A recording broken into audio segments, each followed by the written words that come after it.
घर से जो अभियुक्त जो कपड़ा पहने हुए थे वो बरामद हुआ, जो जूता बरामद हुआ, मास्क बरामद हुआ। इसके द्वारा इस्तेमाल किया गया हथियार था जो घर में छुपा के रखे हैं। तो छानबीन की गई तो इनके घर से 59 राउंड गोलियां बरामद हुई, 56 राउंड 7.60 था और 3 गोली 9mm था।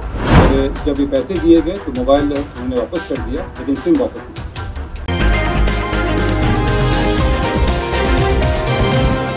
नमस्कार, NBC 24 देख रहे हैं आप और मैं हूं आपके साथ मानसी। बिहार में अपराध का ग्राफ बढ़ रहा है। पिछले दिनों हुए गोपाल खेमका के मामले से पूरे देश भर में सियासत तेज हो गई है। जी हां, अब इस मामले में कई राज खुलने लगे हैं। बता दें आपको कि सुबह भी एनकाउंटर किया गया है, पुलिस SIT टीम में गठन किया गया और इसके पीछे के राज खोले जा रहे हैं। बता दें कि आज पुलिस मुख्यालय की तरफ से प्रेस कॉन्फ्रेंस किया गया है। पटना के SSP ने कई राज्य से पर्दा उठाया है और बताया है कि आखिर क्यों गोपाल खेमका की हत्या की गई और कैसे और किस तरीके से इसकी योजना तैयार की गई और कैसे इनको मारा गया। क्या कुछ कह रहे हैं पटना के SSP कार्तिकेय सना, वो जरा सुने आप लोग। जब अनुसंधान शुरू किया गया तो जहां पे घटना हुई थी उसके बाद CCTV का अवलोकन किया गया और वैज्ञानिक अनुसंधान प्रारंभ करते हुए जहां पे रिट्रीट हुआ था उस डायरेक्शन में आगे बढ़ा गया।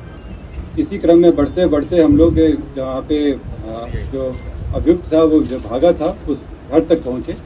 वहाँ पे जब छानबीन की गई तो एक मोटरसाइकिल हम लोग को मिली। मोटरसाइकिल के नंबर से टैंपरिंग करने की कोशिश की गई थी। जब उस मोटरसाइकिल के पास वाले घर की सर्च की गई तो उस घर से जो अभियुक्त जो कपड़ा पहने हुए थे वो बरामद हुआ, जो जूता बरामद हुआ, मास्क बरामद हुआ। उस घर में जो व्यक्ति थे उनको लाया गया पूछताछ करने के लिए। उनका नाम उमेश यादव।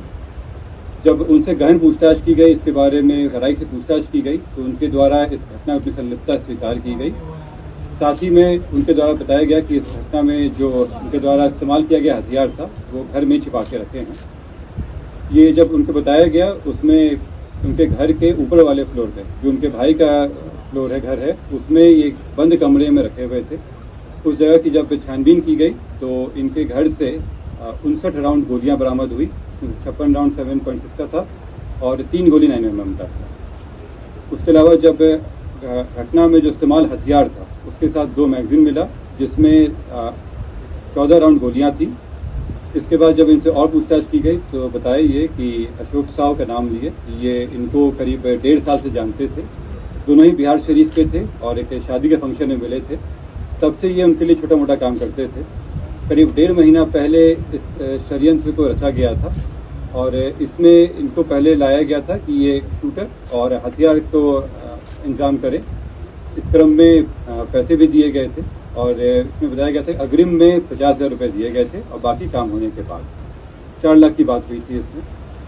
ये पहले अपने आसपास के जो शूटर रहे हैं उनसे कांटेक्ट किए ये। उसी क्रम में इनके इलाके में रहने वाले विकास उस राजा से मुलाकात हुई। इसमें उनसे सेटिंग करने की कोशिश की गई। राजा के द्वारा जो डिमांड किया गया था तो इनको लगा कि इससे अच्छा ये स्वयं ही ये घटना कर ले और इसलिए ये हथियार जो इनको अशोक साव जी के द्वारा ही दिया गया था वो हथियार लिए और अशोक साव के द्वारा इनको उनके दिनचर्या के बारे में बताया गया।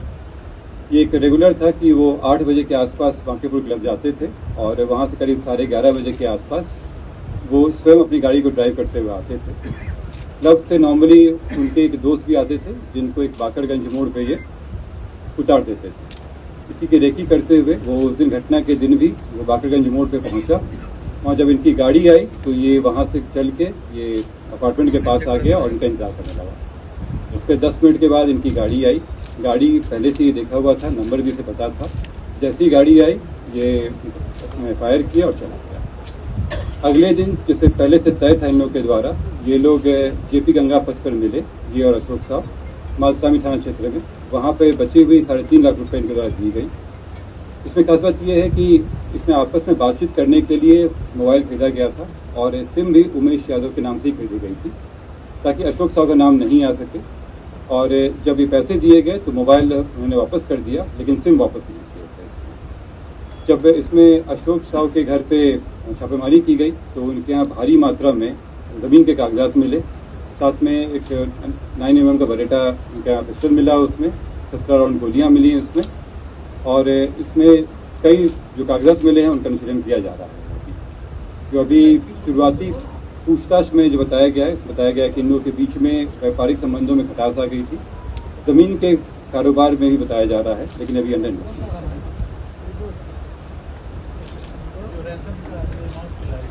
इसमें जो उमेश यादव हैं उनके पास से करीब 3,65,000 और जो अशोक साव हैं इनके घर से 6.5 लाख रुपए कैश बरामद की। जेल से क्या कनेक्शन मिला? ये अंडर इन्वेस्टिगेशन है अभी, क्योंकि इसमें कई ऐसे तथ्य आए हैं कि जेल के द्वारा भी संपर्क किया गया है। कुछ और कारोबारी भी हैं जो जिनका इंटरेस्ट था इस जमीनों में, और उनके द्वारा भी इस घटना में शामिल होने की बात आई है। ये इसमें क्या कुछ निकल के आया, किस कारण से हत्या की गई, आखिर इसका मोटस ऑपरेंडी क्या था? देखिए, ये अंडर इन्वेस्टिगेशन है, लेकिन अभी जो बात आई है जमीन, जैसे बहुत सारे कागजात मिले हैं, जमीन को लेकर इन लोगों के बीच में खटास उत्पन्न हो गई थी और जमीन के भारी मात्रा में इनकी जो दिनचर्या थी खिमका जी की, ये इनको बताई गई थी। और एक डेली का रूटीन था इनका 8 बजे के आसपास क्लब जाना और 11 साढ़े 11 में निकलते थे, अपने दोस्त को बाकरगंज मोड़ पे छोड़ते थे और वहां से घर आते थे। और घर जब आते थे तो ये खुद ही ड्राइव करके आते थे। ये रोज का था।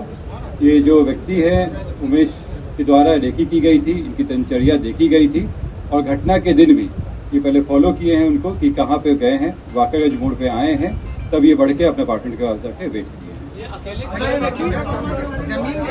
ये रेकिंग के द्वारा किया गया अकेले, ये अकेले ही सारे कर।